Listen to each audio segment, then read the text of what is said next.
안녕하세요. 한편의 영어처럼 기억되는 수업 노문석입니다. 오늘은 저 이제 박정희 정부와 전두환 정부로 들어가도록 할게요. 저희가 지난 시간에 1공화국 그리고 4.19 혁명 그리고 장면 내각까지 조금 말씀드렸죠. 자, 이제 장면 내각 시기에 저희가 앞에서 이제 이런 말씀 드렸죠. 그러니까 4.19 혁명의 결과 이제 이승만이 하야를 하고 그 다음에 허정 과도 정부가 수립이 되고 그 상황에서 4.19 혁명의 결과 3차 개헌을 해요. 4.19 혁명 그리고 3차 개헌. 자, 우리나라 역사상 최초로 그러니까 의원 내각제 개헌이라고 그랬죠. 자, 그러면서 이제 그 총선이 이루어지는데 이 총선에서 민주당이 압승을 합니다. 자, 그리고 뭐 자유당은 거의 괴멸을 해요.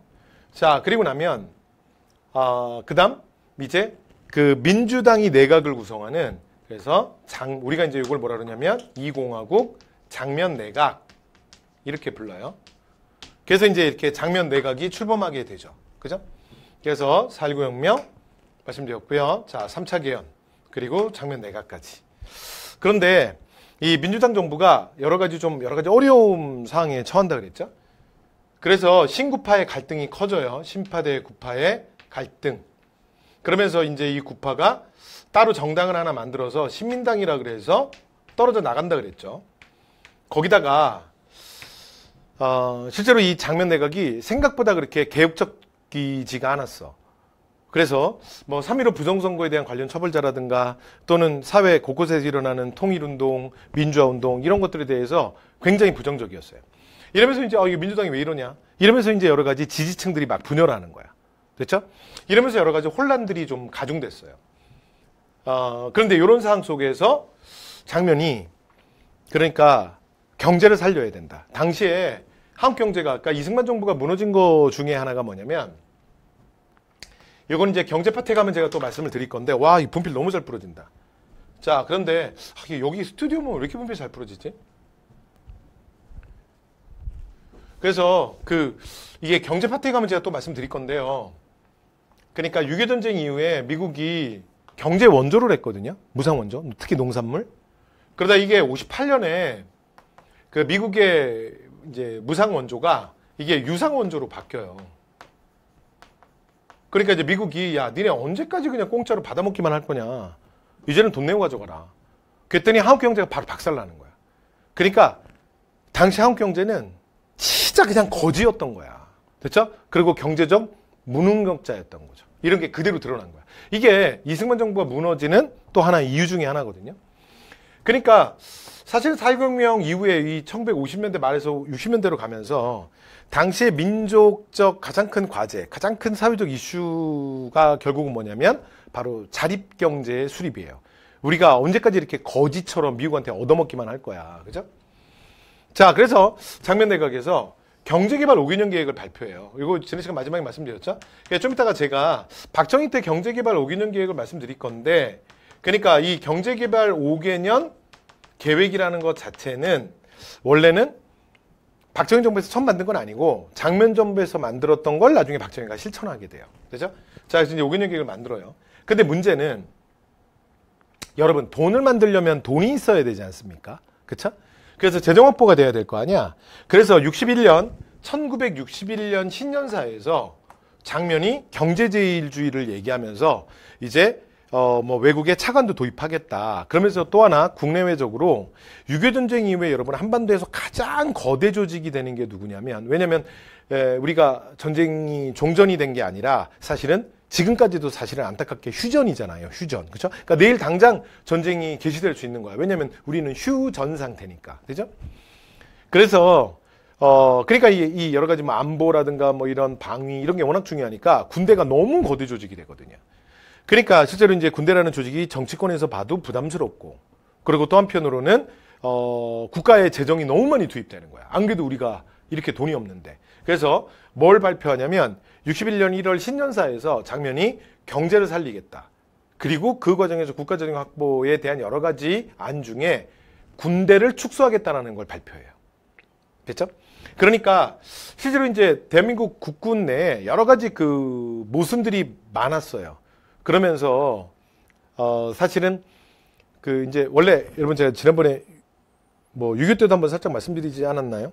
근데 진짜 전쟁은 군인을 위한 거잖아. 그쵸? 그래서 6.25가 아니라 내 지난번에 대한민국 수립 때 얘기했다. 그래서 우리나라의 그 미군정청 대표로 왔던 하지 중장이라는 사람이 실제로 그렇게 나이가 많지 않았다 그랬잖아. 40대 뭐 한 후반? 그런데 벌써 3스타였다 그랬잖아요. 3스타. 여러분 군대에서 대한민국에 별 3개 이상 되는 군인 몇 명 없어요. 진짜로 별 3개면요. 여러분 진짜 군대에서 어마어마한 거예요. 그게 뭐 진짜 열심히 그냥 군생활만 잘한다고 그냥 별이 되는 게 아니야. 진짜 모든 게 다 필요해요. 그런데 실제로 이제 뭐 6.25 전쟁 겪고 막 이러면서 막 군대 얼마나 막 성장을 잘했겠어요. 막 계급 막 특진하고 막 올라가고. 그런데 그게 딱 멈춰버린 거야. 그리고 실제로 나이 차이도 오히려 나보다 적을 수도 있어. 왜냐면 여러분 군대 뭐 갔다 오신 분들은 알겠지만 군대가 꼭 나이 순서대로 가는 게 아니잖아. 자기 상황에 맞춰 가는 거잖아. 그래서 내 군대를 갔는데 오히려 내 선임이 나보다 어릴 수도 있잖아요. 그렇잖아요? 그리고 막 거의 또래고 뭐 오히려 나보다 어리기도 하고 막 그런데 막 계급이 엄청 높이 가 있는 거야. 근데 그렇게 계속 가겠어? 그리고 나면 그 다음에 멈추는 거지. 그렇잖아요. 그러니까 이제 그 자기 바로 위에 선배들이 엄청나게 승진하는 걸 보고 자기들도 그러지 않겠냐 했는데 어느 순간 딱 되니까 이제 정체되기 시작하는 거야. 군인의 숫자도 너무 많아졌고. 그러니까 이런 이제 일부 군인들이 또 불만도 많았다고. 그리고 군대에서 소위 말해서 고인물들이 그러니까 새롭게 이제 뭐 막 군인 되거나 뭐 이제 막 이런 생각을 갖거나 이런 것들을 용납하지도 않고 이런 막 정말 진짜 군대 문화도 있고. 그러니까 그런 게 불만이 많았는데 거기다가 군대까지 축소한다는 거야, 정부가. 그러니까 이제 군인들이 이런 과정에서 이제 불만들이 막 쌓이게 돼요. 이러면서 이제 박정희 육군소장을 중심으로 해서 5월에 그러니까 군사 쿠데타가 일어나게 됩니다. 자, 가볼게요. 자, 이게 바로 여러분 많이 들어보셨던 5.16 군사정변이에요. 박정희를 중심으로 한 일부 군인들이죠. 일부 군인들이 군사정변을 일으켜요. 이러면서 정권을 장악하게 돼. 그죠? 자, 그리고 이들이 혁명 공약을 발표합니다. 그리고 여러분 이 혁명 공약에서부터 일단 박정희는 뭘 명시하냐면 반공을 국시로 삼겠다. 그리고 경제를 재건하겠다. 경제를 발전시키겠다. 이걸 여기서부터 발표해요. 이후에 박정희의 3공화국 1960년대 내내 박정희의 가장 큰 모토 2개는 하나는 뭐예요? 입담으로. 배불리 먹게 해줄게. 무조건 닥치고 따라와. 내가 시키는 대로 해. 대신에 배불리 먹게 해줄게. 가난은 지겹지도 않냐. 이게 박정희 첫 번째 축이에요. 그리고 또 하나가 근데 여러분 일부 이런 사람도 있잖아. 나 배고파도 좋아. 나는 내가 할 말 할래. 나는 민주주의, 인간의 기본권 이런 게 더 중요하다고 생각해. 이런 사람도 있거든요. 그래서 그런 사람들한테는 야 그래도 닥쳐. 그래도 입 다물어. 빨갱이 내려와. 우리는 휴전이라는 거 잊었어? 당장이라도 전쟁이 터질 수 있어. 그래서 또 하나의 축이 반공이에요. 그래서 박정희는 이렇게 경제제일주의와 반공 2개를 밀고 가는 거야. 여기까지 됐죠? 자, 그리고 이제 이 상황에서 처음에는 박정희가 장도영을 먼저 내세워요. 장도영이 3스타거든요. 당시에 육군의 책임자였어요. 육군 참모총장이기도 했어요. 그래서 장도영을 앞장 세웠다가 그 다음에 군정으로 넘어가요. 국가재건 최고위. 이게 이제 군정, 박정희의 군정을 국가재건 최고위라 그래요. 이름만 눈도장 하나 찍어두세요. 뭐 외우실 것까지는 없고요. 그리고 요 과정에서 장도영은 제거합니다. 그리고 이제 박정희가 군정의 전면에 나서게 돼요. 그리고 요 군정 기간에 중앙정보부를 설치해요. 중앙정보부. 그래서 요거는 국가의 모든 정보를 독점하는 기구죠. 그래서 우리가 박정희의 정치를 일명 뭐라 그러냐면 정보정치라 그러거든요. 그러니까 박정희의 그 통치 기간이 굉장히 비정상적이에요. 그러니까 정말 계엄령, 위수령 뭐 이런 너무 그런 걸 자주 발표해. 그렇죠? 그래서 국민의 여러 가지 이제 권리들을 다 제한하고 그 다음에 정보를 요 한 군데서 여러분 그 영화 남산의 부장들 보셨어요? 거기에 나오는 소위 말하는 중정부장. 하늘에 나는 새도 떨어뜨린다. 그래서 박정희 시기에는 그러니까 우리가 말하는 일반적인 그 국가의 서열이라는 게 의미가 없어요. 그러니까 행정부의 수반이 대통령이잖아요. 우리가 상권 분립이니까. 그럼 국회에 가면 국회의장이 있죠. 그 다음에 법원에 가면 대법원장이 있죠. 그 다음에 대통령 밑에는 국무총리가 있죠. 그러니까 이런 각각의 어떤 그러니까 국가의 권력이 이렇게 나누어져 있고 서로 그래서 원래 민주주의의 기본은 체크 앤 밸런스잖아. 그쵸? 그래서 서로 나뉘어져서 견제하고 균형을 맞추고. 그쵸? 근데 그런 모든 게 다 무시돼. 그래서 대통령의 권한이 절대적이고, 그 다음에 항상 박정희의 2인자라고 불리웠던 게 뭐냐면 중정부장이에요. 오늘날로 말하면 국정원장이죠. 여러분 지금 현재 대한민국 국정원장 누군지는 아세요? 우리 국정원장 누군지 크게 관심도 없잖아. 그쵸? 그러니까 한국 사회가 정말 많이 달라진 거야. 자, 어쨌건 근데 박정희 때는 그랬어요. 그래서 중앙정보부 장관. 그래서 이제 중앙정보부를 이미 때 만들어요. 되죠? 자, 그리고 그 다음에 62년에 대통령 중심제, 그 다음에 다시 단원제로 개헌을 합니다. 이게 5차 개헌이에요. 근데 5차 개헌은 그렇게 시험에 나오는 거 아니야. 가볍게. 자, 그리고 본인이 민주공화당을 창당하고 박정희가 대통령 선거에 뛰어들게 돼요. 근데 이게 상황이 어떻게 되는 거냐면, 여러분 이제 여기 연표로 정리 한번 해볼게요. 그래서 여기서 이제 하나만 말씀드리고 가면 62 그리고 63이잖아요. 그쵸? 그런데 61이 방금 전에 제가 말씀드렸던 여기서 5.16 군사 쿠데타가 일어나는 거잖아. 5.16 군사 정변. 그죠? 5.16 군사 정변. 그래서 5.16 군사 정변이 일어나고 나면 방금 전에 말씀드린 것처럼 61년에서 63년까지가 여기가 군정이에요. 군정. 됐죠?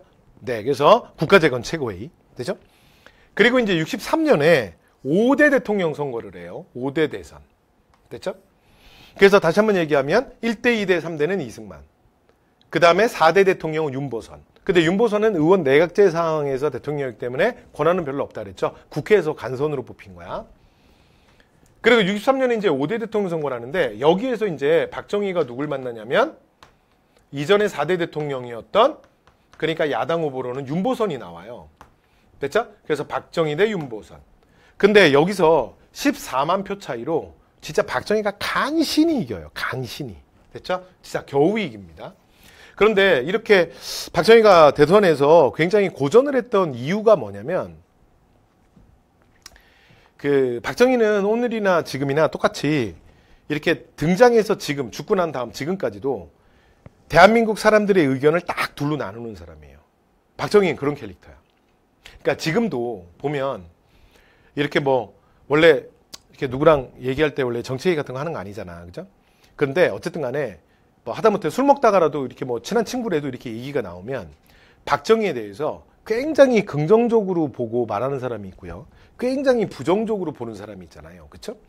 그러니까 뭐 무엇이 맞다라는 차원이 아니라 제 말씀은 하여튼 그렇게 두 가지 의견이 존재하잖아요. 근데 박정희는 처음 등장할 때부터 그랬어요. 박정희가 처음에 이제 혁명 공약부터 뭐라고 발표했냐면, 반공을 제1의 국제정보 경제를 재건하고 그 다음에 양심적이고 참신한 정치인이 나타나면 우리는 언제든 권력을 이양하고 본연의 임무로 돌아가겠다 그랬어. 그렇게 약속하고 시작해요. 그래서 박정희를 정말 긍정적으로 보는 사람들은 이 5.16 군사혁명은 4.19 혁명의 완성이다. 지금 한국 사회가 너무 혼란스럽고 막 그래서 지금 군인들이 어쩔 수 없이 등장을 했는데, 박정희는 자기 말처럼 다시 한국 사회가 안정되고 나면 원래 정치인들한테 권력을 이양하고, 원래가 군인이었잖아. 그러니까 자신의 본연의 임무로 돌아갈 사람이다. 저 사람은 자기 말을 지킬 거다.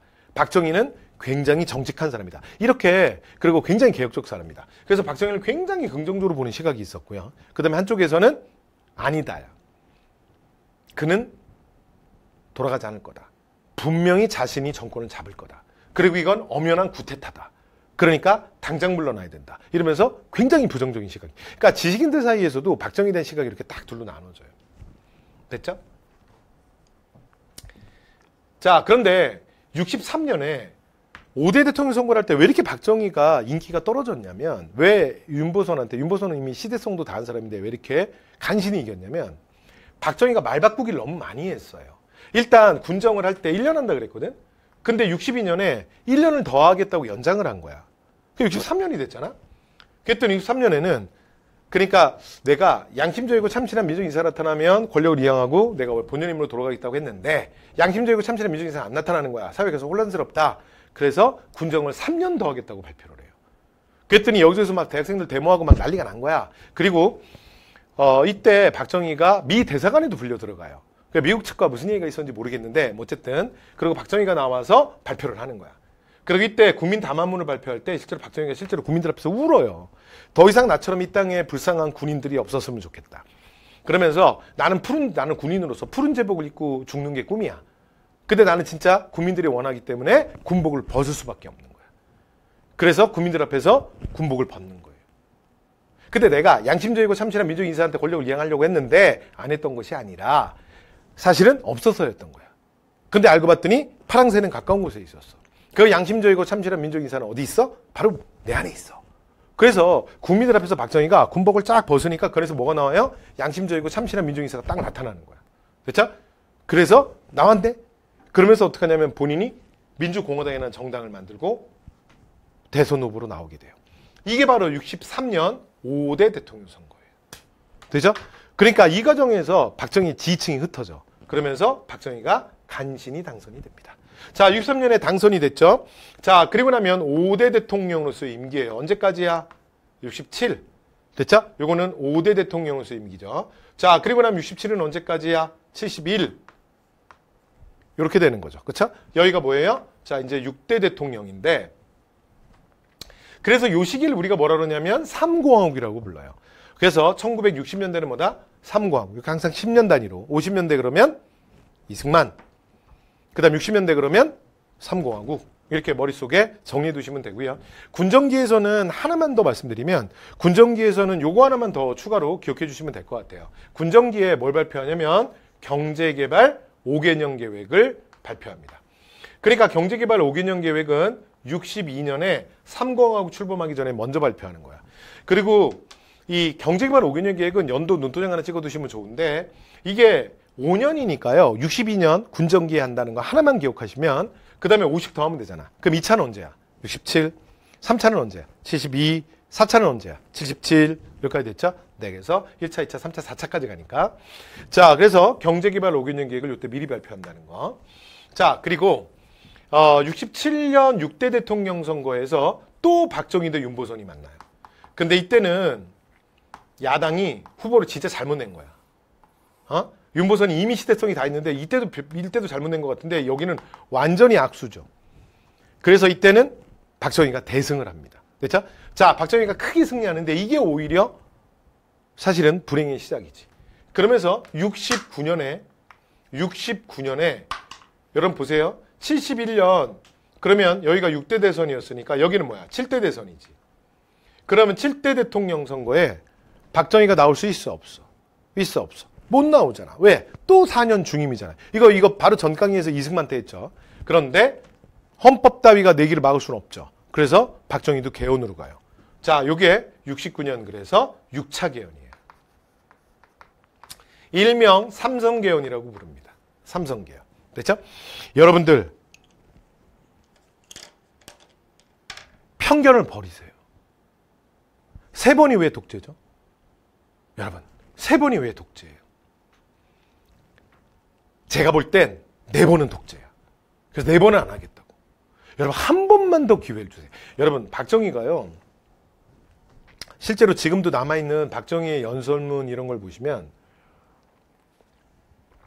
박정희가 일단은 그렇게 달변가는 아니에요. 말을 그렇게 잘하는 사람은 아니야. 예를 들어 뭐 김대중 전 대통령 같은 경우에는 아주 연설을 잘하는 사람이죠. 노무현, 김대중 이런 사람은 대중 연설이 강한 사람이고 박정희는 그렇게 아주 연설이 말을 잘하는 사람은 아니야. 근데 박정희는 기본적으로 박정희 머리가 좋고요. 그 다음에 박정희는 뭘 잘하냐면 말이 달변은 아닌데 그러니까 워딩을 잘 써요. 그래서 딱 워딩을 듣는 사람들 머리에 탁탁 박히게 말하는 사람이야. 그래서 박정희가 되게 좋아하는 단어들이 몇 개 있어요. 예를 들어 민족 중흥, 조국의 근대화, 강력한 리더십. 그러니까 예를 들어 요 몇 개 단어들을 잘 쓰는데 그 단어들이 말 이렇게 아주 잘하는 사람은 아니지만 들으면 듣는 사람들 머리에 탁탁 꽂히는 거야. 그래서 이 안보의 위기 속에서 이 조국의 근대화의 완성을 위해서 이 민족 중흥을 이루기 위해서 저에게 한 번만 더 기회를 달라요. 지금처럼 이 어려운 시기에 우리 민족에게 강력한 리더십이 필요하다. 그래서 제가 네 번은 절대 안 하겠다. 네 번은 독재지. 한 번만 더 기회를 주세요. 이 조국의 근대화를 완성할 수 있게. 그래서 자 4년 중임이잖아요. 한 번만 더하게. 요게 6차 개헌의 핵심이에요. 그래서 이걸 우리가 뭐라 그러냐면 삼성개헌이라 그래요. 됐죠? 그래서 요 전에 그 6.8 총선에서 고무신 선거, 막걸리 선거, 그래서 엄청난 부정선거로 사실은 민주공화당, 그러니까 박정희 정당이 민주공화당이거든요. 민주공화당 국회의원은 3분의 2 정도 이상, 그러니까 개헌을 위한 3분의 2 정족수를 채워요. 그런 다음에 야당이 반대하니까 그냥 이걸 힘으로 밀어붙이려고 했는데 나중에 막 야당이 바리케이트까지 치거든요. 본회의장에 들어가면 표결 들어가면 방법이 없으니까. 됐죠? 그랬더니 어떻게 하냐면 그럼 이제 어떻게든 설득을 해야 되잖아. 근데 그냥 자기들끼리 별관으로 가버린 거야. 그래서 별관에서 민주공화당 의원들끼리만 그래서 보는 이제 개헌안을 뭐 제안합니다. 뭐 안건은 뭐 통과됐으면 뭐 투표하고 그 다음에 투표 결과 통과됐으면 선언합니다. 꽝꽝꽝 하고 끝내버린 거야. 됐죠? 그래서 우리가 뭐라 그러냐면 변칙 날치기 통과라고 해요. 여기까지 되셨죠? 자, 그래서 이제 7대 대통령 선거에 당선이 됩니다. 되죠? 자, 이렇게 제가 연표로 쭉 흐름 말씀 다 드렸는데, 자, 그러면 이제 7대 대선 이제 뽑히고 그리고 나면 그 다음에 이제 억지로 됐잖아요. 그러니까 이제 정상적 통치가 안 돼. 됐죠? 근데 이제 이 정말 박정희도 승부사거든. 그러면 이제 자기가 75년까지 임기가 확보돼 있는 거잖아. 그쵸? 그런데 그렇게 안 하고 72년에 바로 승부수를 던져요. 이게 유명한 7차 개헌. 이제 공포의 유신 개헌이 등장하는 거야. 여기서 7차 개헌을 합니다. 이게 바로 유신헌법이죠. 됐죠? 그러면서 71년 7대 대통령 선거였는데 통일주체 국민회의라는 걸 만들어서 바로 그냥 8대 대선을 또 해요. 그리고 8대 대선에 당선이 됩니다. 그런데 유신체제 7차 개헌에서는 대통령 임기가 4년이 아니라 6년이거든요. 72년부터 78년까지가 이제 확보되는 거지. 이게 뭐냐면 8대 대통령으로서의 임기야. 그러니까 7대는 중간에 개헌을 했기 때문에 1년밖에 안 합니다. 되죠? 자, 그리고 이제 72년 7차 이후가 우리가 말하는 70년대 유신체제가 되는 거예요. 그래서 유신은 조금 이따 얘기하도록 하고, 자, 그럼 3공화국. 자, 1960년대로 갈게요. 자, 이제 본문 한번 보시죠.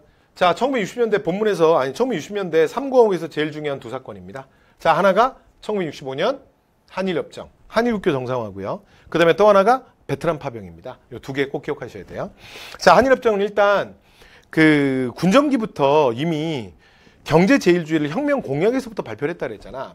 그래서 경제개발을 해야 되는데 돈을 벌려면 돈이 있어야 될 거 아니야. 그래서 이제 어떻게 돈을 벌 거냐. 그래서 이걸 일본으로부터 청구권 자금을 받겠다는 거야. 그러니까 지난 일제 35년에 대한 그 소위 말해서 우리 입장에서는 배상이죠, 배상. 그래서 왜냐면 그 전까지는 국교가 단절돼 있었으니까 광복 이후에. 자, 그래서 자금 마련이라는 명분으로 추진하는 거고요. 그 다음에 그 배후에 또 누가 있냐면 미국이 있었어요. 그래서 미국의 소위 말하는 동아시아 전략인데 여러분 오늘날 많이 들어보셨죠? 지금 현재 대한민국에서도 이 얘기가 엄청 나오고 있어요. 약간 과거로 돌아가는 것 같아. 그죠? 그래서 여러분 역사는 반복되는 거야. 그래서 보시면 한미일 안보동맹. 요즘에 한미일 안보동맹 그런 얘기 엄청 나오잖아요. 그러니까 한국이 미국과는 이어져 있고 그 다음에 미국이 일본과는 이어져 있는데 근데 이게 문제가 뭐야? 이 둘이 앙숙인 거야. 이 둘이 끊어져 있는 거야. 요 라인을 이어야 그러니까 공산주의를 막는 한미일 안보동맹이 확실해지지 않냐. 제대로 자리매김하는 거 아니냐. 이게 이제 미국의 동아시아 전략이거든요. 됐죠? 그러려면 이 둘이 화해를 시켜야 되는 거야. 그래서 이 배경에는 미국도 있어요. 됐죠? 자, 갑니다. 자, 그 다음에 이제 한일협정에서는 여러분 요거 기억하셔야 돼요. 그러니까 김종필 오이라 메모. 요 둘이 비밀 회담을 하는데 사실은 나중에 이 메모가 이게 62년이니까 여러분 잘 보세요. 아까 제가 61년부터 63년이 군정기라 그랬잖아. 그때 군정을 하면서도 제일 먼저 만들었던 게 중앙정보부야. 그래서 이 사람이 중정부장이에요. 당시에 김종필이. 그래서 중정부장이었던 김종필과 일본의 외무장성이었던 오이라가 비밀회담을 한 거야. 한일교 정상화 문제에 대해서. 그런데 이 회담을 하고 둘이 이제 주고받았던 메모 내용이 64년에 요 내용이 요 메모가 64년에 언론사에 흘러 들어간 거야. 그러니까 오늘날 우리 표현으로 우리가 뭐라 그래요? 공익제보. 누군가가 그 실무자 중에 누군가겠죠. 그 문서에 접근이 가능했던. 그래서 이게 너무나 내용이 충격적이니까 언론사에다가 보낸 거야. 그래서 언론사에서 이걸 터뜨려요.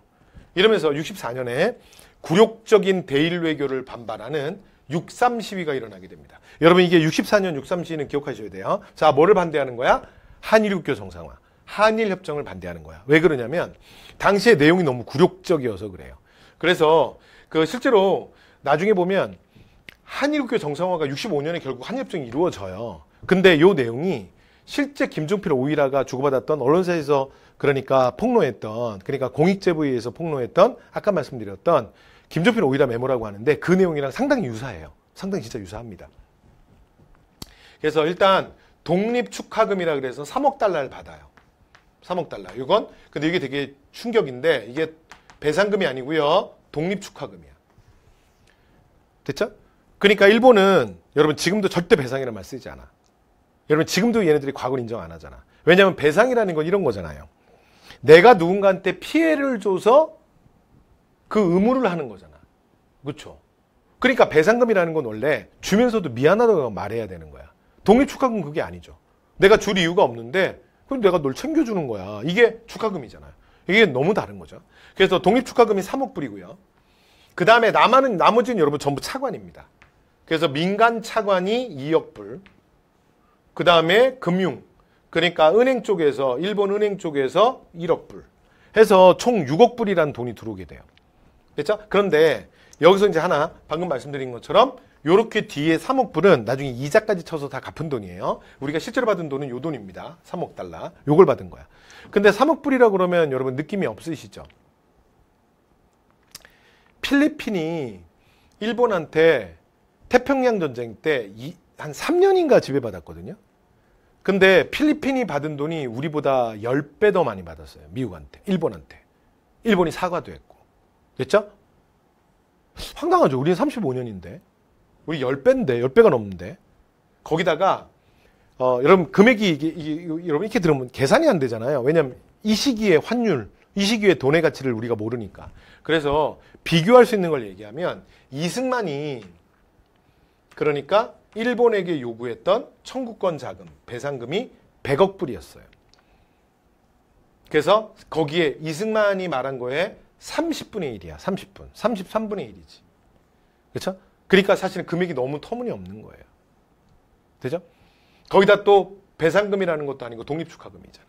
그러니까 이런 것들 때문에 64년에 이런 제2의 일사조약, 이 대일 굴욕외교, 당장 때려쳐라 이러면서 막 데모를 했던 거예요. 됐죠? 자, 이러고 나면 위수령 발표하고요. 계엄령 선포하면서 야당 의원들은 참석 안 한 상태에서 여당 의원들만 해서 그냥 한일 국교 정상화 해버립니다. 되죠? 그래서 이 한일협정은 여러분 두 가지 의미가 다 있어요. 긍정적인 측면은 실제로 이 돈으로 이게 한국 경제 발전에 실제로 종잣돈이 돼요. 그래서 이 돈 사실은 1970년 경부고속도로 까는데 뭐 분명히 도움이 됐고요. 그 다음에 포항제철 이런 이제 우리나라 중앙 공장들 만들잖아. 예, 그런데도 분명히 도움이 됩니다. 그래서 한국교 정상화는 한국 경제 발전에 그러니까 당시에 한국 경제 발전에 분명히 도움이 됐다라는 이런 긍정적인 측면이 있고요. 그 다음에 부정적인 측면은 사실은 이 역사 문제를 사실은 처음에 이렇게 첫 단추가 잘못 끼워지면서 지금까지도 한일 관계가 이렇게 이 문제가 해결이 안 되고 있는 거야. 됐죠? 네, 그래서 안타까운 거죠. 그리고 뭐 문화재 반환 문제, 그 다음에 민간인의 보상, 그러니까 뭐 일본군 위안부라든가 징용이라든가 이런 문제들도 이게 전부 그냥 한꺼번에 퉁치는 것처럼 사실은 그런 문제들도 해결이 안 되고 그리고 만약에 그런 이유였다면 정부가 그 돈을 받아서 민간인들한테 피해를 받은 사람들한테 보상을 해야 되잖아. 그렇죠? 근데 뭐 그런 과정도 전혀 없고. 됐죠? 네. 그래서 아직도 이게 여러 가지 이 어두운 그림자가 아직도 남아있죠. 자, 두 번째 베트남 파병입니다. 여러분 연도 똑같아요. 65. 자, 이것도 경제개발 위한 자금 마련. 그리고 미국. 그러니까 보면 한일교 정상화도 그렇고 둘 다 미국이 있죠. 공통분모야. 베이스에. 배경에 미국이 있고 그 다음에 이 논리에는 무슨 논리가 있냐면 반공의 논리가 있어요. 그렇죠? 왜냐하면 그 베트남이 공산화되는 것 때문에 미국이 억지로 그 이제 명분도 없는 그 전쟁에 개입을 했고 국제사회에서 미국이 굉장히 외면받았거든. 그러니까 미국은 그 소위 말하는 베트남 정글에 들어가면서 그 조그마한 찌질한 애들, 그냥 미국이 전쟁을 위한 나라잖아. 미국이 본격적으로 참전한 전쟁에서 미국은 져본 적이 없거든. 한번 쓸어버리면 끝날 거라고 생각했는데 웬걸 그 정글 속에서 미국 군들이 진짜 미쳐갑니다. 됐죠? 그래서 미국한테도 굉장히 힘겨운 전쟁이었어. 그래서 미국이 도와달라고 한 거야. 왜냐면 베트남전은 워낙 그렇게 막 엄청난 정글이 우거지고 막 얘네들은 막 나무가 좀 자랐다 싶으면 막 30m, 40m 막 그렇거든요. 미국 군사력의 위대한 힘은 공군의 힘인데 베트남이 워낙 정글이 막 이렇게 이제 우거지고 막 이런 데가 많다 보니까 그런 지역이 많다 보니까 미국의 공군의 힘이 죽는 거야. 그래서 미국이 가장 싫어하는 전쟁이 뭐냐면 산악전 그리고 정글전이에요. 그러니까 얼마 전에도 여러분 미국이 아프가니스탄에서 결국 이제 항복하고 나왔잖아. 무기까지 아주 그냥 뭐 무기도 뭐 제대로 챙기지도 못하고 뭐 거의 버리다시피 하고 그냥 후다닥닥 도망 나왔잖아요. 그게 산악전이잖아. 그 아프가니스탄이 엄청난 그 산맥과 뭐 골짜기 막 이런 걸로 이루어져 있잖아요. 그래서 그런 전쟁을 미국이 싫어해요. 왜냐면 미국의 진짜 힘이 공군의 힘인데 그 공군의 힘이 약화되는 거야. 그래서 이제 정글에서 미국이 미쳐가는 거죠. 근데 1950년 한국전쟁을 통해서 한국은 가장 그러니까 최근에 아주 치열한 백병전의 경험이 있잖아요. 그래서 파병을 요청하고 그 다음에 박정희가 결단을 했죠. 그래서 베트남에 파병을 보내게 됩니다. 여러분 베트남 파병에서는 아까 그 한일교 정상화에서는 이걸 반대하는 시위 6.3 시위라는 게 있다 그랬죠. 64년에. 그리고 그거와 연결된 것 중에 김종필 오이라 메모라는 게 있다 그랬잖아요. 그렇죠? 그거 키워드로 좀 기억해 주세요. 자, 이번에는 브라운 각서를 기억하셔야 돼요. 자, 브라운 각서는 뭐냐면 미국이 파병에 대한 대가로 한국군의 현대화 그리고 차관 그리고 더 나가서 베트남을 재건할 때 거기에 한국 기업을 참여시켜 주겠다. 베트남 재건에. 여기까지 됐죠? 이런 이제 사실은 조건 속에서 이 브라운 각서. 그래서 이런 미국의 요청 속에서 베트남 파병을 단행하게 됩니다. 되죠? 자, 베트남 파병으로 그래서 이제 결과 긍정적인 측면은 베트남 특수. 됐죠? 그리고 많은 외화 획득. 그래서 경제개발 자금을 마련하게 됩니다. 실제로 이 베트남 파병에 의한 베트남 특수가 오히려 한일교 정상화보다 실제 경제에 미치는 파급력은 더 컸어요. 더 긍정적인 역할을 많이 했고요. 그 다음 부정적인 측면은 한 가지만 말씀드리면 여러분 남의 나라 전쟁은 절대 함부로 참여하는 게 아니에요. 함부로 참여하는 게 아니야. 그리고 만약에 진짜 전쟁에 참여하잖아요. 만약에 역사적으로 진짜 만약에 참여하잖아. 그러면 누가 들어도 명분이 확실해야 돼요. 누가 들어도. 그러니까 이게 잘못해서 남의 나라 전쟁에 개입하잖아. 그러면 어떻게 되냐면 정말 이게 용병 국가밖에 안 되는 거예요. 그러니까 실제로 여기 베트남에 파병했던 많은 한국군들에게 미국이 돈 줬잖아, 월급. 그럼 우리는 뭘 한 거야? 우리는 미국의 용병 국가가 된 거야. 그러니까 소위 말해서 돈 받고 가서 사람 죽인 거예요. 이거밖에 안 돼요. 그리고 실제로 이걸로 인해서 한국의 부정적인 소위 말해서 낙인이 찍히는 거지. 돈 받고 가서 사람들 죽이는 나라가 된 거예요. 이 베트남 사람들도 원하지 않았거든. 되죠? 네. 그런데 우리가 뭐 자유, 뭐 세계를 수호한다. 뭐 공산당과 싸운다. 그러니까 도대체 그렇게 허망한 개념이 뭐야? 그럼 뭐야 도대체 그 말이? 그 말이 뭐야? 그 말이 뭐예요? 그게 베트남 사람들이 원해야 될 거 아니야. 베트남 사람들이 원하지 않았다니까. 원하지 않았다고. 됐죠? 그래서 미국이 당시 힘들었던 게 서방 국가들도 이 전쟁을 다 외면했던 거예요. 왜냐면 미국이 전쟁에 개입할 명분이 없거든. 근데 베트남에 호치민을 중심으로 한 호치민 공산당을 중심으로 해서 베트남 예를 들어 공산주의 정부가 수립된다. 그게 어떻게 이유야? 왜냐면 여러분 호치민은 실제로 원래 베트남이 프랑스의 식민지였거든요. 그래서 프랑스 식민지 전쟁을 할 때 가장 그 독립을 하는데 앞장섰던 그러니까 베트남 독립의 영웅이에요. 실제로 호치민은. 그러니까 거기 그 정부가 수립되는 건 나름의 이유가 있는 거야. 그런데 뭐 무슨 명분으로 개입하는 거야? 됐죠? 그럼 좋아. 미국은 뭐 미국의 이유 있다고 치자. 그럼 우리는 뭐야? 그렇잖아요? 네. 그래서 이런 부정적인 측면이 있습니다. 여기까지만 하시죠. 자, 그 다음에 삼성기업 말씀드렸죠? 자, 좀 전에 다 했어요. 자, 다시 할게요. 61년에서 63년 군정, 63에서 67이 5대 대통령, 67에서 71이 6대 대통령. 그럼 이미 한 10년 이상 했죠. 자, 그런데 여기서 멈출 수 없어. 71년 7대 대선에 또 나와야 돼. 근데 헌법 때문에 못 나오지. 그래서 삼성계약. 이거 기억나시죠? 여러분, 고정관념 버리세요. 3번이 왜 독재야? 4번이 독재지. 그래서 한 번만 더 기회를 줘요. 삼성계약. 됐죠? 박정희의 장기 집권의 야욕, 대통령을 자, 삼선 허용 개헌안을 상정하고요. 국회에서 날치기 통과합니다. 됐죠?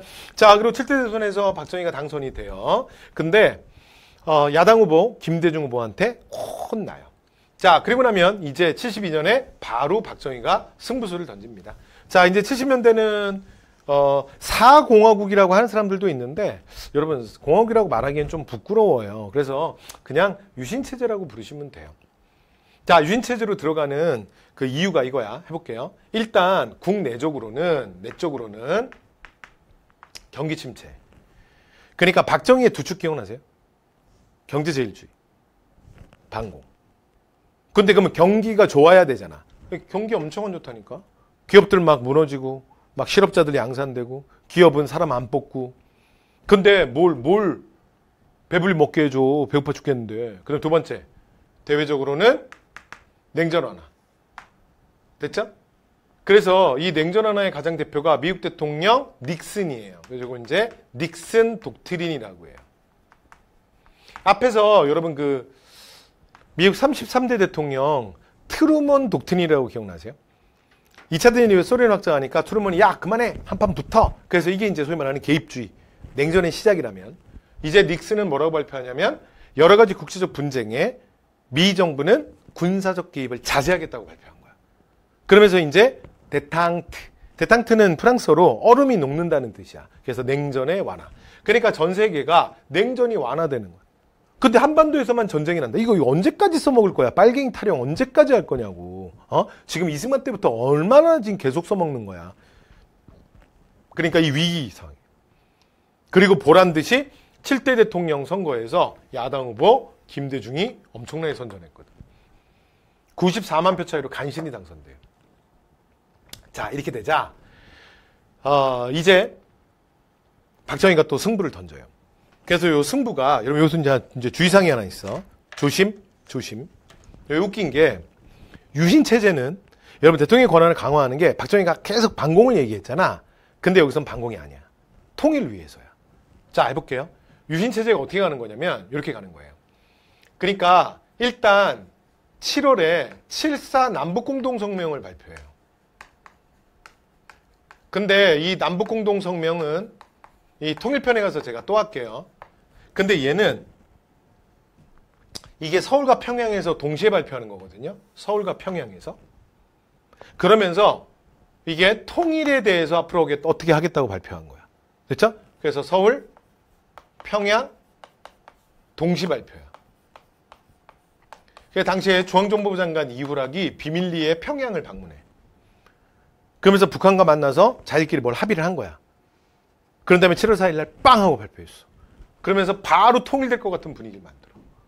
그러면서 10월 유신으로 가는 거예요. 됐죠? 그러면서 이제 10월 유신으로 가게 되는데 10월 유신. 그래서 여러분 유신은 잘 들으세요. 박정희가 계속 반공이라 그랬죠. 그런데 이제 70년대 유신으로 가는 논리는 통일의 논리입니다. 그래서 유신 그러면 여러분 꼭 기억해야 되는 두 가지 키워드가 있거든. 하나가 통일주체 국민회의고요. 그 다음에 또 하나가 긴급조치권이에요. 그러니까 유신 그럼 요 두 70년대 그리고 요 두 키워드를 기억해야 돼요. 다시 할게요. 반공 국민회의가 아니고요. 통일주체 국민회의예요. 무슨 얘기냐면 이게 지금 박정희의 논리인데 앞으로 지금 세계적 분위기를 봐라. 지금 냉전이 완화되고 지금 보세요. 이제 동서가 화해 모드로 가면서 막 세계가 막 전쟁을 하는 게 아니라 막 어깨동무하고 막 We are the world 막 이러는 상황이잖아. 근데 이 상황에서 한반도에서만 계속 긴장이 고조되고 전쟁되는 이 말을 계속 하기가 진짜 부담스러운 거야. 왜냐면 세계가 너무 바뀌고 있으니까. 이해됐죠? 그래서 박정희가 들고 나온 게 뭐냐면 통일이 될 것 같다. 그러니까 우리가 통일을 준비해야 된다. 그런데 북한은 김일성 중심으로 똘똘 뭉쳐있어. 근데 대한민국을 보세요. 다 지잘났어. 야당 의원들 하는 거 봐봐. 야당의 정치인들 하는 거 봐봐. 막 다 지잘났어. 우리는 다 뿔뿔이 흩어져 있잖아. 근데 이 상태에서 우리가 만약에 남북한이 통일되지? 그러면 선거를 하든 뭘 하든 누가 이기겠어? 우리는 표가 다 나눠지고 우리는 요구나 우리의 주장이나 우리의 세력이나 다 쪼개져 있고 북한은 똘똘 뭉쳐 있잖아. 그럼 앞으로 한반도를 누가 주도해? 저 북한인들이 다 주도하는 거야. 여러분 그 북한이 주도한 한반도에서 살고 싶냐? 그래서 여러분 제가 계속 그러겠다는 게 아니라 지금 통일로 가는 정말 비상한 시국이니까 내가 구태타를 할 수밖에 없다. 여러분 실제로 유신을 발표할 때 박정희가 이 표현을 직접 써요. 자신이 그래서 구국의 결단으로 구태타를 감행할 수밖에 없다. 그러니까 계속 그러겠다는 게 아니라 지금 통일로 가는 특별한 시기니까 여러분들이 국민들이 국민의 권한을 좀 줄여달라요. 그리고 대통령인 저에게 힘을 몰아달라요. 제가 계속 그러겠다는 게 아니라 지금 통일로 가는 특별한 상황이잖아. 됐죠? 이러면서 10월에 유신헌법을 발표해요. 됐죠? 그리고 전국에 비상계엄령을 내려. 그리고 야단 이제 정치인들 정치활동 잘 못하게. 언론도 꽉 틀어막고. 그리고 11월에 국민투표에 붙입니다. 그래서 여러분 실제로 유신헌법 통과될 때요. 국민들이 굉장히 많이 지지했다니까. 이게 여러분 민주주의에 우리가 말해서 한계잖아. 그러니까 민주주의 가장 많은 국민들이 뽑은 사람이 가장 정치적으로 유능하고 가장 청렴하고 가장 그런 사람이 뽑히는 게 아니잖아요. 그죠? 우리 대한민국에서도 보고 있잖아. 그런 정치인들이 뽑히는 게 아니잖아. 국회의원들이 그 지역구에 제일 좋은 사람이 뽑혀? 아니잖아요. 그쵸? 근데 이제 대신에 민주주의는 이런 거지. 그러나 그들이 뽑혔다 하더라도 모든 걸 마음대로 할 수 없는 여러 법적 장치들을 만들어 놓는 거. 그래서 권력을 분산시키고 서로 견제하게 만들고 이 체크 앤 밸런스. 이게 사실은 민주주의 체제지. 근데 어쨌든 간에. 그래서 유신헌법이 사실은 그렇게 국민투표를 통해서 통과한다는 거 알아두시고. 그 다음에 유신헌법의 내용이에요. 대통령 간선제입니다. 누가 뽑냐면 통일체 국민회의에서 뽑아. 됐죠? 그리고 여기서 대통령이 선출되잖아요. 그럼 잘 보세요. 임기는 아까 조금 잠깐 말씀드렸죠. 임기 6년이에요. 그리고 중임 제한 없어요. 여러분 6년 중임 제한하면 12년이잖아. 그치? 이미 박정희가 지금 한 15년 했잖아. 근데 거기다가 12년. 그러면 되게 많이 할 것 같지. 청와대를 들어와 보지 않았으면 말을 하덜덜덜 말어. 청와대 들어오잖아. 눈 감았다 뜨면 4년이야. 12년 금방 가. 그래서 처음부터 이 주임 제한은 아예 만들진 않습니다. 이게 무슨 말이냐면 영원히 나올 수 있는 거야. 영원히. 그러니까 12년, 18년, 24년, 30년. 이해됐죠? 자, 이렇게 만들어놔요. 그 다음에 대통령의 권한을 극단적으로 강화시킵니다. 됐죠? 그래서 국회의원의 3분의 1을 자신이 추천해서 뽑을 수 있어요. 여기서 추천하고 그다음에 통일체제 국민회의에서 인증을 하는 거야. 그래서 최종적으로 뽑는 거야. 이렇게 해서 국민회의에서 뽑히는 국회의원 말고 대통령과 통일주체의원의 국민회의에 의해서 뽑히는 국회의원을 뭐라 그러냐면 이 사람들을 유신정우회라고 불렀어요. 유신정우회. 그 다음에 초법적인 긴급조치권. 됐죠? 긴급조치권을 갖고. 그래서 이 긴급조치권이 초법적인 게 뭐냐면 여러분 헌법에 규정된 가장 기본적인 국민의 권한이 있잖아요. 그렇죠? 그것도 다 제한할 수 있습니다. 되죠? 자, 그 다음에 국회를 해산시킬 수도 있어요. 그 다음에 여기에 지금 여기 지금 안 써 있는데 법관 임명권까지 가져. 원래 법관 임명은 대법원장이 갖고 있거든요. 요거까지. 그럼 이건 뭐냐면 사법권, 그러니까 사법부 분리의 동칙을 이제 원칙을 위배하는 거야. 그래서 법원이 권력의 시녀가 되는 거야. 왜냐면 뭐라고 쓴 거야? 법관 임명권을 대통령이 가져버리면 어떻게 되냐면 만약에 평소에 정부에서 원하지 않는 판결을 하는 법관들이 있잖아? 그럼 법관을 재임명할 때 그냥 임명 안 해버리면 돼요. 자르는 게 아니라 그럼 자르면 더 오히려 복잡하지. 그냥 임명을 안 하면 돼. 이해됐죠? 그래서 사법부가 권력의 시녀가 되는 거지. 그죠? 이게 유신이에요. 자, 유신체제에 대한 저항가입니다. 자, 이거 그냥 가볍게 보시면 돼요. 자, 장준하 개헌청원 100만인 서명운동. 그래서 이것 때문에 긴급조치가 이제 발표되기 시작합니다. 그래서 개헌청원 100만인 서명운동. 그리고 하나 정도 더 보실 땐 실제로 이게 정말 중요하다기보다는 시험에 내기 좋아서 그래요. 3.1 민주구국선언이라는 게 딱 선언문이 있거든요. 그러니까 요 글을 내기가 좋은 거야. 편한 거야. 됐죠? 그래서 명동성당에서 여기 야당 인사들 다 모입니다. 야당 인사들. 됐죠? 그래서 뭐 김대중, 윤보선, 함석헌 뭐 이런 사람들 다 모여서 발표하는 거야. 자, 그리고 이거에 대한 탄압으로 긴급조치 1호부터 1호가 제일 유명해요. 그래서 대한민국 그러니까 헌법에 대해서는 개헌, 논의 또는 개헌, 발의 이런 거 무조건 다 못하는 거야. 대명헌법 완벽해. 유신헌법 완벽해. 그러니까 헌법 개헌할 생각하지 마. 그 얘기예요. 됐죠? 그러니까 여기에 대한 개헌청원 100만인 운동에 대한 딱 대응이지. 그죠? 자, 그리고 뭐 민청학년 사건, 인혁당 사건 이런 많은 이제 이런 조작들, 일상생활의 규제 이런 건 시험에 나올 만한 거 아니니까 보시고요. 자, 마지막 무너지는 거. YH 사건. YH 사건은 뭐냐면 이게 여공들이에요. 여공들. 원래 가발 만들던 공장이었거든요. 이게 참 아이러니죠. 박정희식 개발에 그러니까 성장, 수출 주도의 성장의 그 역군들이 우리의 어머니들, 우리의 누나들, 사실은 그 여공들이었거든. 그런데 실제로 이 여공들의 시위에서 박정희 정부가 무너져요. 그래서 이 YH가 뭐냐면 옛날에 이런 일 많았거든요. 그러니까 얘네들이 기업을 하고 공장을 하잖아? 절대 안 망해. 왜 그러냐면 제품이 잘 안 팔리지. 그래서 회사가 망하는 거잖아. 그죠? 근데 안 팔려도 괜찮아. 월급을 안 줘.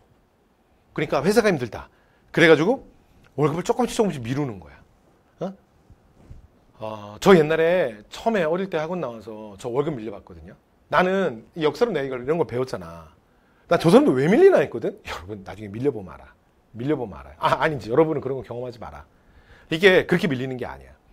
이게 조금씩 밀려요. 처음엔 일주일이었고 그 다음에 2주일이고 어느덧 한 달이 되고 어느덧 또 어리버리 하다 보면 2달이 되고 그리고 이게 몇 달 쌓이잖아? 그럼 그다음부터 그만두질 못해. 왜냐면 그만두면 못 받을 것 같은 거야. 밀린 임금을. 그러니까 임금을 받고 그만둬야지. 이러면서 계속 늪에 빠져. 그래서 생략할게요. 그러다가 어떻게 하냐면 어떤 짓 하는 놈들이 많았냐면 이렇게 하다가 그냥 자기 법인을 딱 부돌려버리는 거야.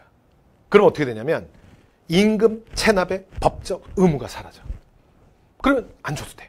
근데 내가 지금 공장에 줘야 될 임금이 한 400명 정도의 임금을 뭐 6개월에서 최고 2년까지 미뤄놓은 게 있거든. 그럼 그 돈이 어마어마한 거야. 나머지 마이너스 됐어도 내가 그거 임금 안 준 걸로는 엄청 돈을 벌었다니까. 그럼 요 돈 갖고 회사 딱 부도내고 날러.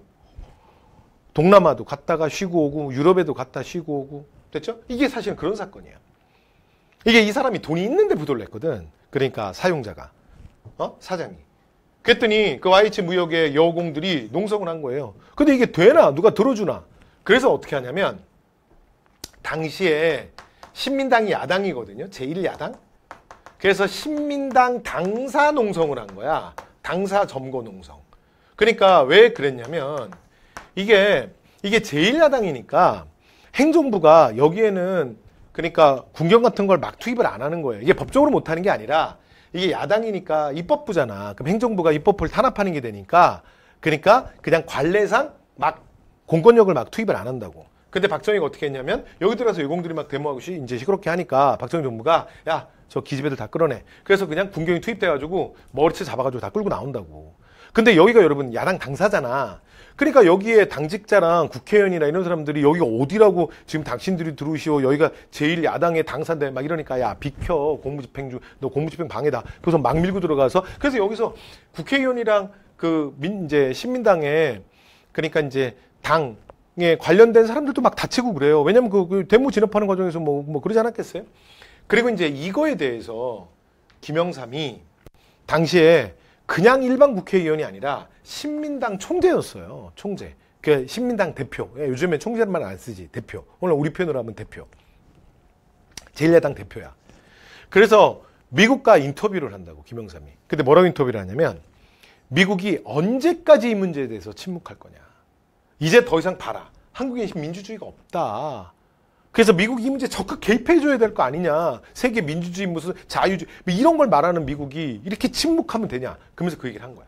이걸 이제 이게 이 인터뷰가 미국이 전체에 공개가 되고 박정희도 알게 돼요. 그래서 초유 사태가 터져. 그러니까 야당 그것도 대표를 국회에서 아예 제명시키는 이게 초유의 사태가 터집니다. 됐죠? 자, 그러자 김영삼의 텃밭이었던 부산과 마산에서 대규모 항쟁이 일어나요. 이게 부마항쟁이야. 근데 이 부마항쟁을 진압하는 걸 놓고 이 부산과 마산에서 대규모 항쟁이 일어났는데 거기에서 권력 내부 갈등이 터져요. 그러니까 당시에 중앙정보부 장관 김재규가 아주 대표적인 온건파. 그 다음에 강경파가 누구냐면 대통령, 경호실장, 차지철이에요. 실제로 차지철은 이 경호실의 업무도 아니거든요, 사실은. 근데 이제 여기가 아주 대표적인 강경파. 그래서 이 갈등. 그리고 이제 박정희가 오히려 이쪽 손을 들어준 거죠. 이 과정에서 10월 26일 궁정동 파티석상에서 그러니까 김재규가 대통령 경호실장 차지철과 그 다음에 대통령 박정희를 다 저격하게 되죠. 총으로 쏘게 되지. 그러면서 둘 다 죽습니다. 자, 이 사건을 뭐라 그런다? 11.6 사태라 그래요. 그러면서 18년 6개월 거의 20년간의 긴 독재가 이렇게 막을 내리게 됩니다. 됐죠? 자, 그리고 나면 이 땅에도 이제 민주주의가 오지 않겠냐? 이렇게 많은 사람들이 기대를 했거든요. 근데 보세요. 여러분 이게 연속으로 일어나는 사건이에요. 그러니까 지금 79년에서 계속 이어지는 거야. 됐죠? 그래서 79년 계속 해보면 부마항쟁, 저 안 쓸게요. 시간 관계상. 이제 우리 마무리해야 될 시간 된 것 같아요. 부마항쟁, 그리고 김영삼 영구제명. 됐죠? 아니, 죄송합니다. YH 사건, 김영삼 영구제명, 부마항쟁, 그리고 부마항쟁 다음에, 부마항쟁부터 쓸까요? 부마항쟁, 그리고 11.6 사태. 이 11.6 사태로 박정희 대통령이 이제 죽는 거예요. 유신이 끝나는 거지. 유신이 끝나는 게 아니라 박정희 정부가 끝난 거죠. 그리고 이 땅에 민주화가 오지 않겠느냐 했는데 6.4 11기 전두환을 비롯한 일부 군인들이 박정희를 그대로 흉내내요. 그러면서 또 한 번의 군부 구테타가 일어나는데 이게 12.12 사태예요. 됐죠? 12.12 사태. 11.6 사태, 12.12 사태 연속으로 이어져. 여기서 이제 권력을 잡는 걸 우리가 앞에 박정희랑 구별해서 이걸 우리가 신군부라고 불러요. 됐죠? 이렇게 되는 거야. 그래서 당시에 11.6 사태 이후에 통일체 국민회의에서 여러분 통일체 국민회의에서 대통령이 이게 지금 아직은 유신헌법이니까 통일체 국민회의 대의원회의에서 대통령을 뽑잖아. 그러니까 이전에 국무총리였던 최규하를 대통령으로 뽑아요. 그래서 최규하가 천천히 해볼게요. 박정희가 대통령 5번 하거든요. 군정 3년 빼고 5대 6대 7대 여기는 국민회의에서 뽑힌 거야. 그 다음에 8대 9대 78년에 아까 78년이라고 그랬잖아요. 72년에서 78 78년에 9대 대통령에 뽑히는데 이건 임기를 못 채워요. 됐죠? 네, 그래서 9대 대통령은 1년 만에 그러니까 79년 10월 26일 날 죽으니까 여기까지 됐죠? 9대죠. 그리고 통일체국민회의에서 최규하를 10대 대통령으로 뽑아요. 그리고 이제 뽑히고 나서 얼마 안 돼서 신군부의 쿠데타가 일어나는 거야. 됐죠? 그래서 최규하를 제압하고 당시에 계엄사령관이었던 정승화를 사실은 11.6 사태와 좀 연관이 있는 것 같다. 이 사건 미리 알고 있었던 거 아니야? 그러면서 최규하를 정승화 그러니까 당시에 계엄사령관을 무력화시키면서 당시에 보안사령관이자 그 11.6 사태에 대한 합동수사본부장 그러니까 오늘날로 말하면 그 사건에 대한 수사권을 갖고 있었던 전두환이 권력을 장악하게 됩니다. 됐죠? 자, 그 다음 근데 이 상태에서 이제 보세요. 그리고 이제 80년이 된 거야. 그러면 사람들이 박정희 죽었잖아. 유신이 끝나야 되는 거 아니야? 이 땅에도 민주화가 와야 되는 거 아니야? 근데 이상한 거야. 안 끝나. 그럼 너무 조용해. 이상해. 그리고 갑자기 웬 대머리 아저씨가 TV에 계속 나와. 그래서 뭐 모두 발표하고 뭘 어떻게 하겠다느니 저떻게 하겠다 이러면서 이제 5월이 되면 사람들이 권력의 실체를 알게 돼요. 저 대머리 아저씨가 저 군인이 실세구나. 이러면서 이제 신군부 물러나라는 서울에서 대규모 시위가 일어나. 이게 서울의 봄이에요. 됐죠? 그래서 서울의 봄에서 보세요. 유신헌법 폐지해라. 비상계엄 해제하라. 전두환은 퇴진하라. 이게 이제 서울에서 전개가 됩니다. 자, 이러고 나면 자, 정부에서 어떻게 하냐면 이 서울의 이제 봄을 진압하는 과정에서 계엄령을 선포해요. 우리나라 현대사에서 계엄령 진짜 많이 나와. 계엄령 선포하고 그 다음에 이 소요 사태에 배후 세력이 있다는 거야. 배후 세력. 그 배후 세력이 누구냐? 바로 김대중이랑 그 다음에 문익환 목사. 그래서 김대중을 전격 체포해요.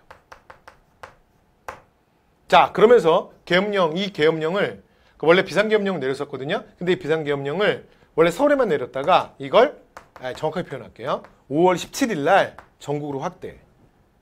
그리고 이 소요사태 배후 세력이 있는데 그게 문익환 김대중이다. 그래서 전격 체포해. 그죠? 자, 이러자 이 사건에 대해서 그래서 계엄령 전국 확대하고 김대중 체포했다 그랬죠. 그래서 5월 18일 전남대에서 학생들이 계엄령 철회하고 김대중 석방하라는 시위가 일어나. 이게 바로 뭐가 되는 거야? 이게 5.18 광주민주화운동이 되는 거예요. 그렇죠? 5.18로 갑니다. 5월 17일 계엄을 반대하는 광주 학생들의 시위. 됐죠? 그래서 이제 신군부가 이걸 이제 탄압하고 비상계엄령을 그래서 5월 17일 날 전국 확대했다 그랬잖아요. 자, 그리고 광주에서 그것 때문에 5월 18일 날 시위가 일어나는데 계엄군의 과잉 진압. 왜냐면 전남대 시위에서 경찰이 발포를 해요. 학생이 총에 맞아 죽어. 그걸 시민들이 본 거야. 왜냐면 여러분 그 길거리 뭐 이렇게 사람들 많은 시골에서 원래 데모하잖아요. 뭐 데모 산속에서 하는 것도 아니고 왔다 갔다 하는 시민들이 다 보잖아. 그러니까 무슨 데모를 저렇게 진압해. 이러면서 여기에서 일반 시민들도 참여하게 돼요. 그리고 나중에 여러분 우리나라 민주화운동 중에 요거 하나 체크. 우리나라 민주화운동 중에 자 유일하게 시민군. 그러니까 우리나라 민주화운동 중에 유일하게 시위를 하는 시민들이 무장을 했던 이게 유일한 사건이에요. 됐죠?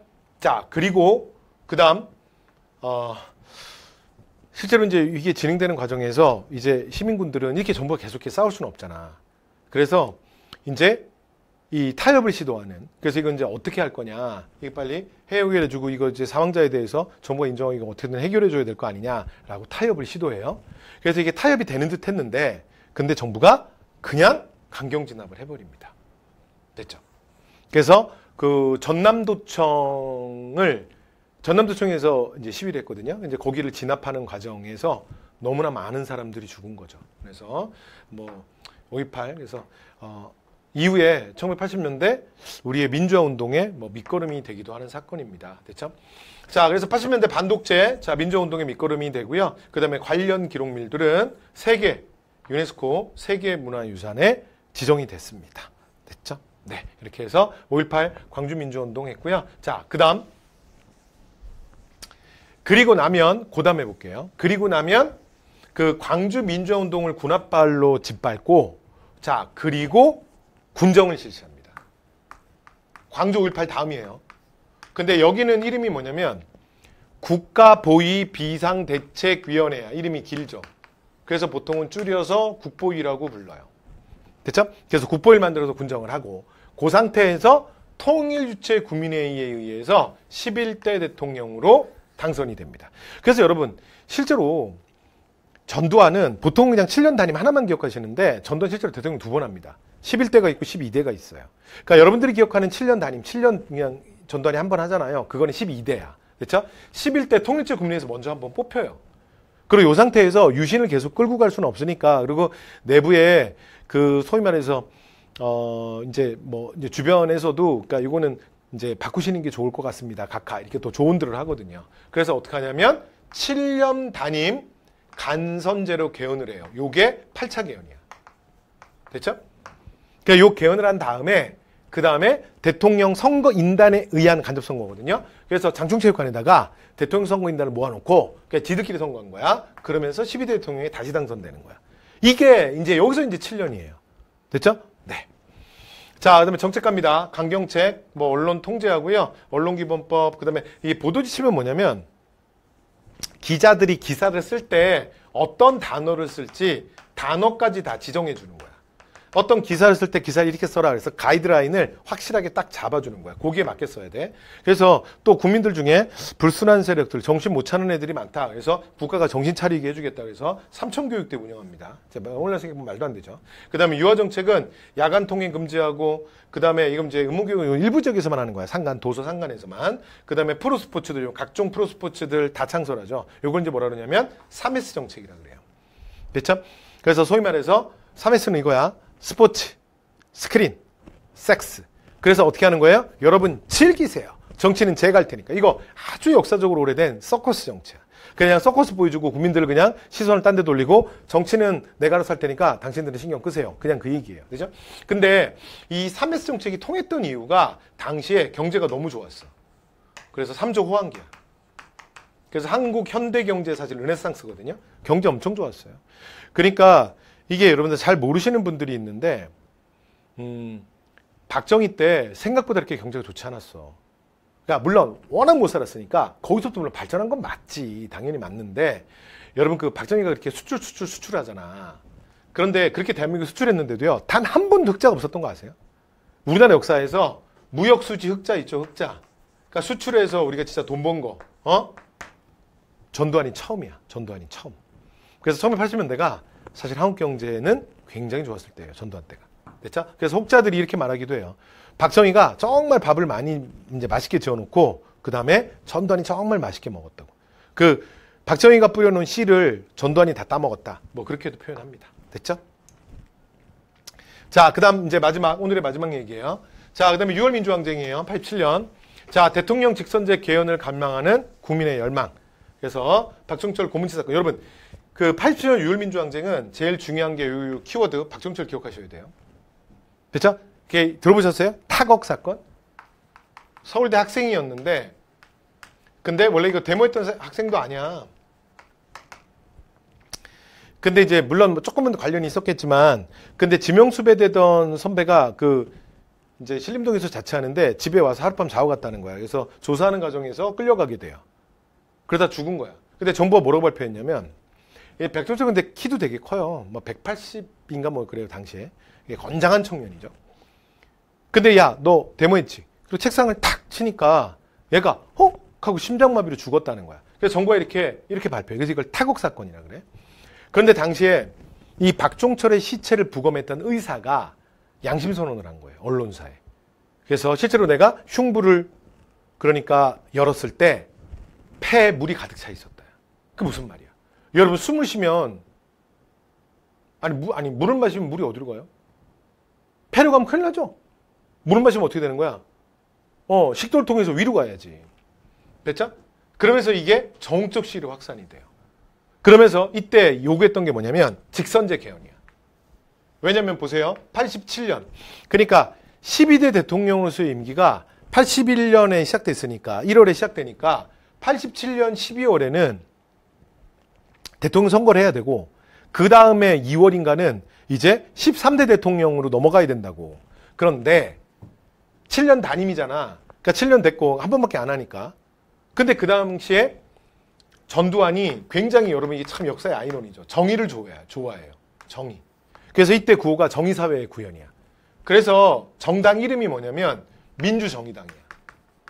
전두환의 정당이 민주정의당. 그래서 우리가 이제 민정당 그냥 줄여서 그렇게 불렀었거든요. 그러니까 이제 정의사회의 구현 이런 걸 모토로 했어. 그런데 당시에 민주정의당 후보로서 전두환의 베풀이었던 노태우가 차기 대선 주자로 확정이 돼요. 그러면 선거를 할 필요가 없는 거야. 왜? 간선이잖아. 간선. 그러니까 지난번처럼 또 장충체육관에다가 대통령 선거인단이라고 니들끼리 몰아놓고 그럼 니들끼리 선거해서 그 다음에 노태우가 대통령 될 거 아니야. 그래서 이때 가장 큰 이슈는 직선제 개헌이에요. 국민이 직접 대통령을 뽑을 수 있게 해달라. 여기까지 됐죠? 자, 근데 여기에 대해서 이제 박종철 고문치 사건이 1월에 터져요. 이러면서 정적 시위가 커지면서 이제 정부도 이 압박, 이 국민들의 그러니까 소리를 듣겠지라고 생각했는데 예상을 깨고 전두환이 이걸 정면으로 반박해요. 이게 4.13 호원 조치야. 요 단어 기억해야 돼. 그래서 국민의 요구는 뭐야? 개헌. 전두환의 대답은 뭐야? 호헌. 호헌이 뭐예요? 지킬 호자야. 헌법을 지키겠다. 됐죠? 그러니까 직선제 안 하겠다는 거야. 자, 그리고 그 다음 그러니까 6월 9일 날 실제로 6월 10일 날 국민대회가 준비됐었거든요. 그런데 6월 9일 연대생 이한열이 또 예전에 4.19혁명처럼 시위 도중에 그러니까 연대 앞에 신촌 시위에서 체류탄을 맞고 죽는 사건이 터져요. 그리고 이제 병원 응급실에 옮겼는데 하필이면 6월 10일 날 또 죽어.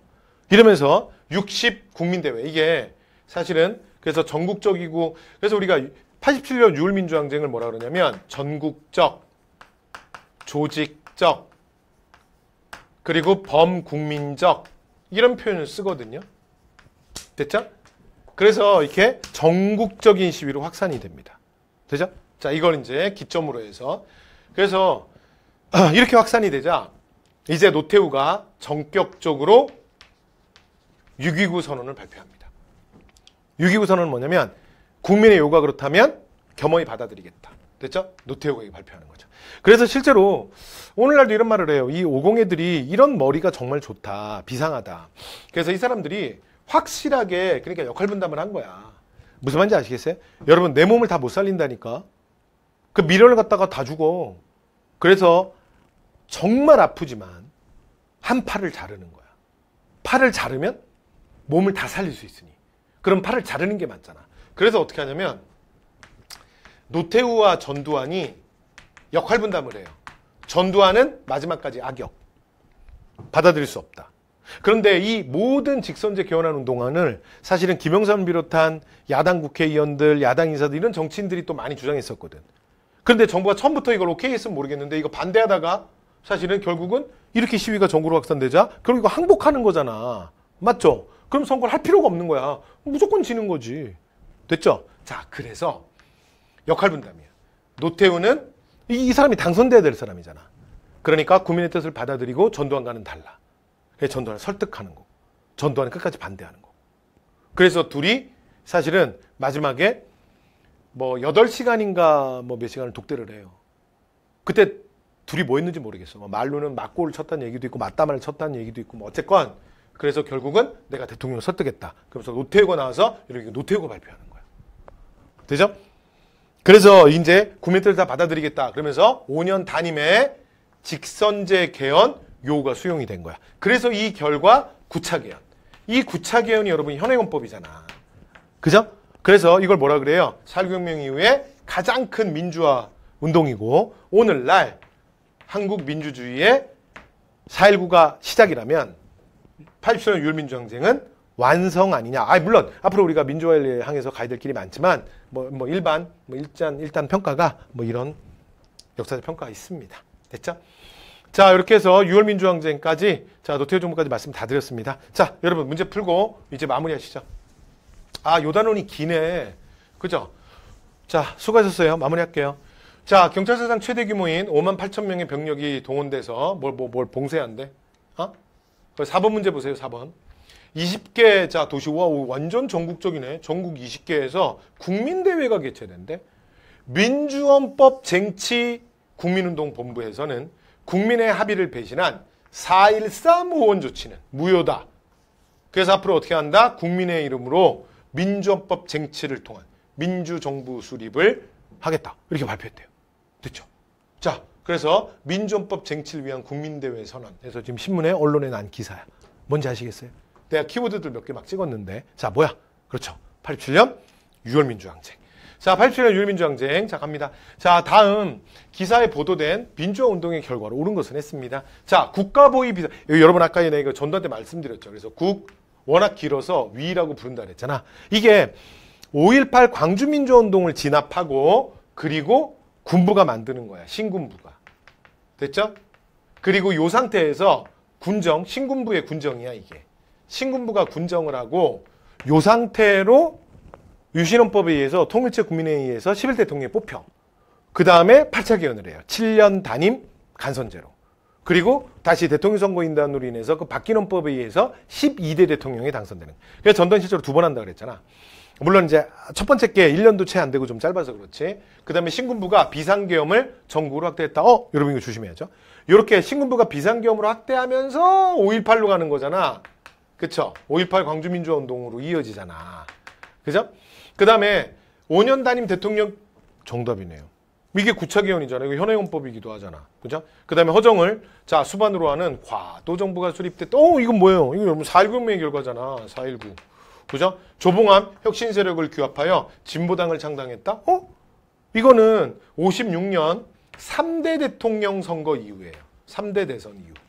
그렇죠? 이러면서 이제 조봉암이 이승만의 라이벌로 나타나자, 그러니까 3대 대통령에서 당선이 됐던 이승만이 조봉암을 제거하잖아. 이 정적을. 그게 앞에서 배웠던 진보당 사건. 그래서 알고 봤더니 간첩이네. 그래서 법정 최고형 사형. 그래도 실제로 조봉암 죽이잖아요. 됐죠? 네. 자, 이렇게 해서 정답 3번이었습니다. 자, 여러분 수고 많이 하셨습니다.